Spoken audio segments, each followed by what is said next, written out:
जय माँ जय माँ जय माँ जय जय माँ। डीजे विकास रीगा सीतामढ़ी। आप सुन रहे हैं अमित पटेल की आवाज में।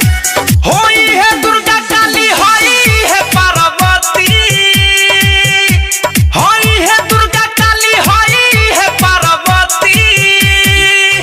तो जरा के अगरबत्ती बोलो जय जय माँ सरस्वती, जरा के अगरबत्ती बोलो जय जय माँ सरस्वती। जय जय मैया जय मैया जय मैया जय मैया।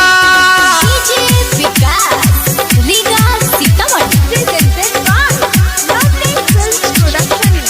करो तो यारी सारा हाली हाली हो, अवतारी माई आज बीड़ा वाली हो, हो अवतारी माई आज बीड़ा वाली हो। और करो तो यारी सारा हाली हाली हो, अवतारी माई आज बीड़ा वाली हो, हो अवतारी माई आज बीड़ा वाली हो। होई है तो सुधार ली हो बिगड़ल मती। तो जरा के अगरबत्ती बोलो जय जय माँ सरस्वती, जरा के अगरबत्ती बोलो जय जय माँ सरस्वती। बोला बोला बीड़ा वाली मैया की।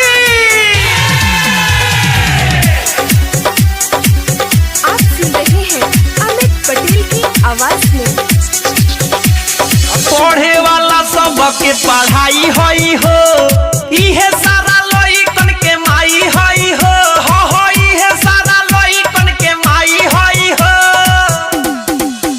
और पढ़े वाला सबके पढ़ाई होई हो, इहे सारा लइकन के माई होई हो, हो इहे सारा लइकन के माई होई हो।